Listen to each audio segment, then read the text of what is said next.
देखोगे तो previous bottom ये है, ठीक है। अगर देखोगे तो प्रीवियस बॉटम को यहाँ पे ब्रेक डाउन किया है, मार्केट साइडवेज रहा, पुल बैक आया, फिर से मार्केट यहाँ पे गिरने का कोशिश कर रहा है, ठीक है। अगर ये गिरता है ना, जैसे ये अगर प्रीवियस जोन को देखोगे, लास्ट स्ट्रीम हमने कहाँ पे किया था, लास्ट स्ट्रीम जो हमारा पिछला जो लाइव स्ट्रीम था ना गाइस, बहुत अच्छा लाइव स्ट्रीम था, मतलब उसमें हमारा लगभग $10,000 के आसपास प्रॉफिट हुआ था। आई थिंक इधर ही हमने कहीं पे ट्रेड लिया था गोल्ड का, ठीक है। उसके बाद ये पुल बैक आया, फिर मार्केट गिरा, और अभी ये जो जोन उस दिन था ना, उस दिन का जो ये जोन ब्रेक हो चुका है नीचे साइड, और अगर ये कैंडल यहाँ पे कंटिन्यूएशन में जाता है तो बड़ा सेलिंग देखने के लिए मिल सकता है, ठीक है। अगर डेली टाइम फ्रेम पे देखोगे तो डेली टाइम फ्रेम पे भी वीकनेस तो काफ़ी स्ट्रॉन्ग दिख रहा है। अगर गिरता है ना तो मतलब आज का डेली कैंडल काफ़ी बड़ा बना सकता है, प्रोबेबिलिटी है, ठीक है।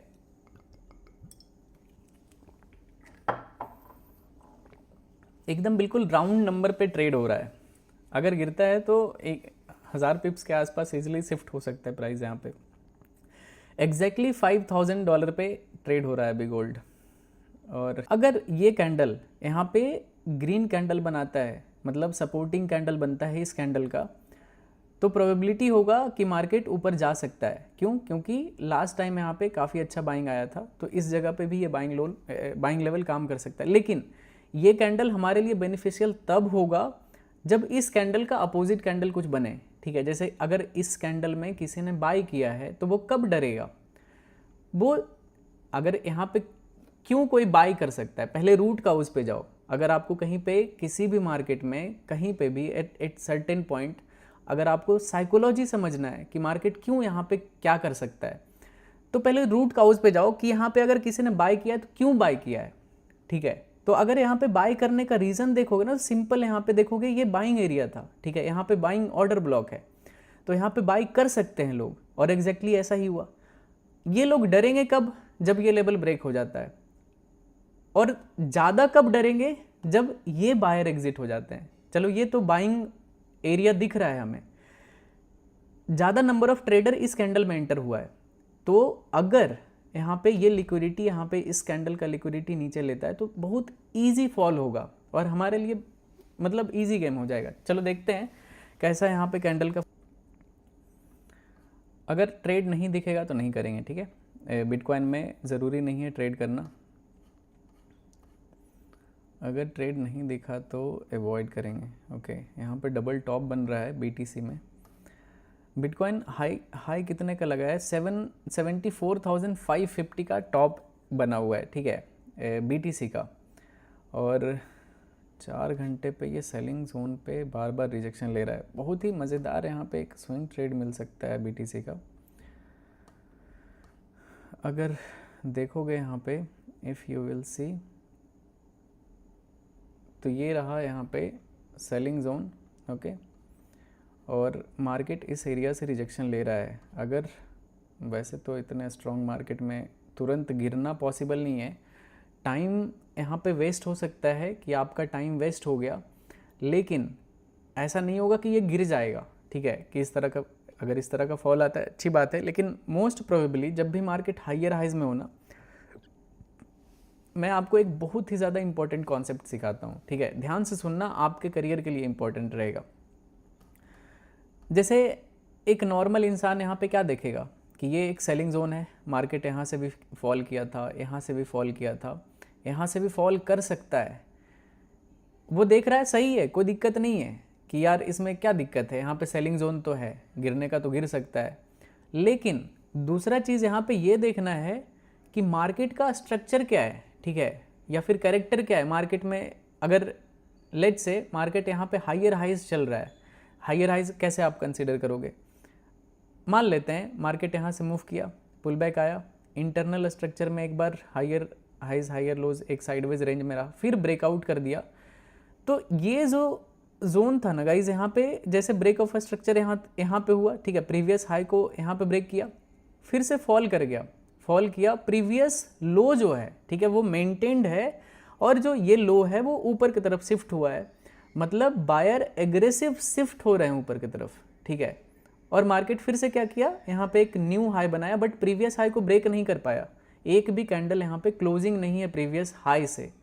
तो अभी ये स्ट्रगल कर रहा है, लेकिन आप ये नहीं भूल सकते हो कि मार्केट का स्ट्रक्चर क्या है या फिर नेचर क्या है। मार्केट का नेचर अभी दिख रहा है यहाँ पे हाइयर हाइज में, मतलब मार्केट हर बार क्या कर रहा है, बायर शिफ्ट हो रहा है। तो मे बी ये जो बाइंग आया है यहाँ पे, इसका एक पुल बैक आ सकता है, लेकिन फिर से अगर यहाँ से बाइंग स्टार्ट होगा ना तो एक न्यू हाई की तरफ जा सकता है। तो BTC 75,000 को क्रॉस कर सकता है। टाइम लग सकता है कि यहाँ पे साइडवेज रहा, एक हो सकता है छोटा मोटा रेड कैंडल बना दे। सेलिंग में जाना तो बहुत डिफिकल्ट है कि पूरा गिर जाएगा नीचे, ठीक है। यहाँ पे हो सकता है थोड़ा बहुत सेलिंग हो जाए, इस तरह का सेलिंग आ जाए, इस तरह का सेलिंग आ जाए, लेकिन फिर से अगर बाइंग मोमेंटम आया, अगर ये नीचे वाले बायर ऊपर शिफ्ट हुए तो एक और ब्रेकआउट इस तरह का देखने के लिए मिल जाएगा। तो ये हुआ प्रॉपर एक एनालिसिस करना कि आप कोई भी चीज़ में ट्रेड करते हो तो उसके ऊपर आपका कितना रिसर्च किया हुआ है, आपने कितना रिसर्च किया है कि बिटकॉइन ऊपर जा सकता है या फिर नीचे आ सकता है। मेरा डिसीजन क्या होना चाहिए, आपका डिसीजन हमेशा ऐसा होना चाहिए जो हाई प्रोबेबिलिटी की तरफ हो, जिसका प्रोबेबिलिटी ज़्यादा हो, ठीक है, मतलब जिसमें कि आप विनिंग, आपका विनिंग का चांसेस ज़्यादा हो। तो वैसे सेटअप पे अगर आप ट्रेड करोगे तो आपका प्रॉफिट होगा। जैसे यहाँ पे मुझे दिख रहा है कि मार्केट ऊपर जा सकता है, लेकिन मैं ऐसे डायरेक्टली एंटर करूँगा तो मे भी मेरा एसएल चला जाए, यहाँ से एक पुल बैक आ जाए और मेरा लॉस हो सकता है। समझ रहे हो ना? तो ये चीज़ है।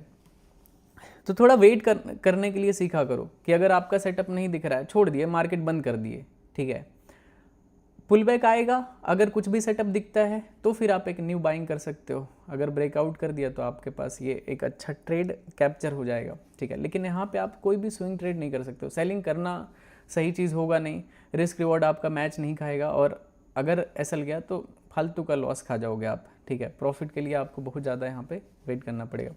तो ये हाँ, अब दूसरा क्वेश्चन क्या आता है, एक और चीज़ इंपॉर्टेंट चीज़ बताऊँगा। अब आपको लगे यार कैसे हम सपोर्ट रेजिस्टेंस को कैसे यूज़ करें, बहुत सिंपल चीज़ है, ठीक है।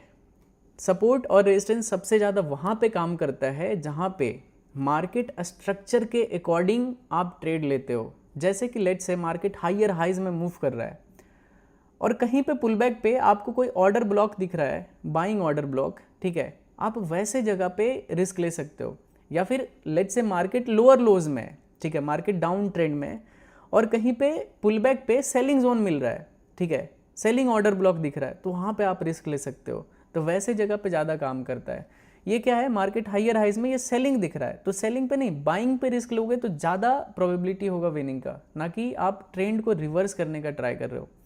आपके पास कितना ही पैसा होता है, चिंदी सा रहता है, उसमें आप कैसे मार्केट को रिवर्स करा दोगे। तो ये चीज़ होता है, ठीक है। तो हमेशा मार्केट के डायरेक्शन में रहा करो। टर्म तक आता है, जैसे ये साइडवेज है, ठीक है, प्रीवियस सेलिंग जोन से मार्केट गिर रहा है। इफ़ यू विल सी, यहाँ पे एक सेलिंग जोन है, मार्केट गिरा था, फिर से यहीं से एक बड़ा सेलिंग हुआ, पुल बैक आया, बॉटम से बाइंग हुआ था, फिर से मार्केट गिर रहा है और EMA से नीचे भी ट्रेड कर रहा है।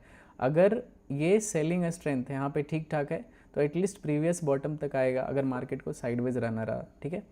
तो देखते हैं, ये बॉटम पे मेरा टारगेट लगा हुआ है।